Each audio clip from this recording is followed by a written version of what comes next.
Hi there! Today we're talking whole grains and how you can prepare them at home. Did you know that the American Heart Association recommends that we eat at least 3 servings of fiber-rich whole grains every day? The fact is, most of us aren't reaching that goal. But I'm going to help you make this a habit for your entire family by showing you all the delicious ways you can cook whole grains. So, a quick breakdown of what is considered a whole grain. Fiber-rich whole grains contain all 3 parts of the natural grain: the bran, the germ, and the endosperm. Because nothing is removed during processing, whole grain foods contain more natural fiber, vitamins, and minerals than their refined grain versions. Because of their nutrition content, they should be a regular part of a heart-healthy diet.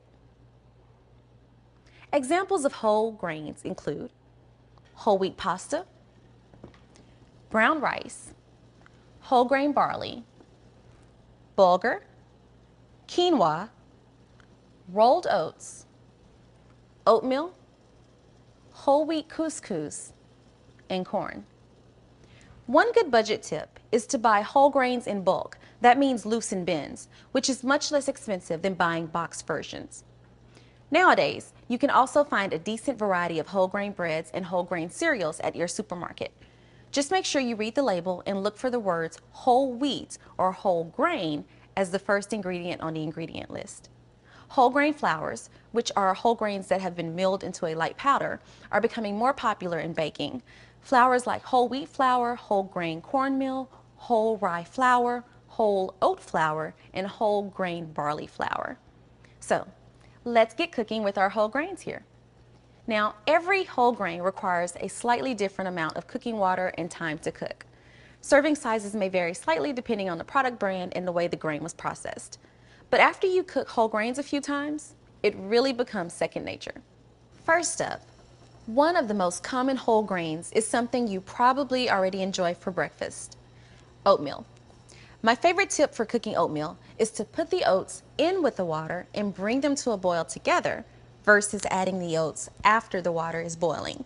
This produces creamier oatmeal without any extra fat or calories. For 1 cup of old-fashioned rolled oats, you'll need 2 cups of water.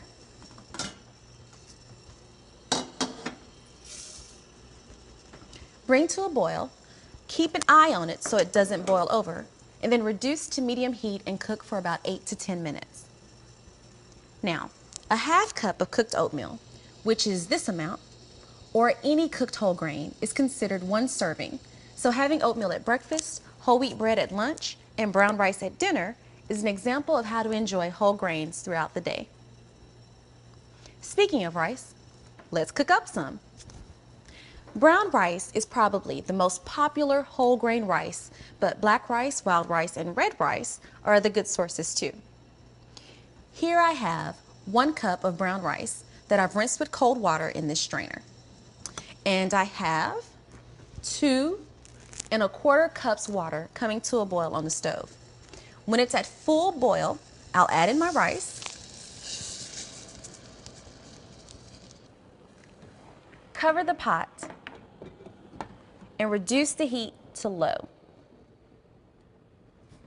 The trick to rice is to just let it be and cook on the stove until all the water is absorbed. The package will give you the cooking time. This package said 35 to 40 minutes. When it's done cooking, turn off the heat and let it sit another 5 minutes. Then uncover and fluff it with a fork.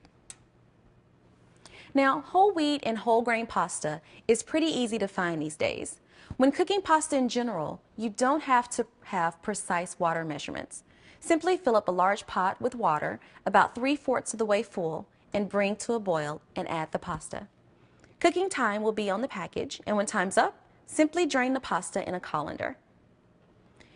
Quinoa is a popular whole grain these days because it's higher in protein and it's versatile in recipes.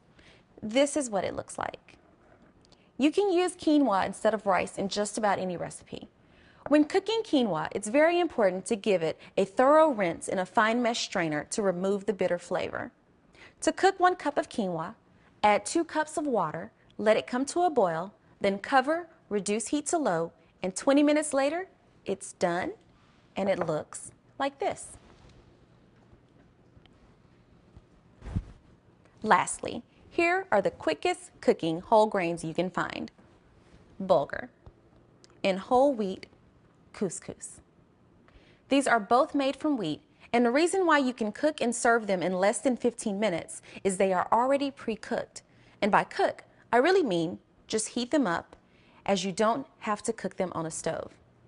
Here I have 1 cup of bulgur, and all I would need to do is to pour 1.5 cups of boiling water over it in a pot, cover, and let it sit for about 15 minutes. Then it's ready to eat. This is what it looks like when it's ready. Whole wheat couscous takes even less time. Here I have 1 cup whole wheat couscous, and I'd pour 1 cup boiling water over the top, cover, and 5 minutes later, it's done. Now, both of these grains are delicious when tossed with chopped up chicken breasts, tomatoes, cucumbers, onions, and a drizzle of olive oil and some black pepper. So, now you know the basics of whole grains, how to cook them, and how well they can fit into a healthy diet and a reasonable food budget too. So, get into the kitchen and cook up a new whole grain this week. Bye.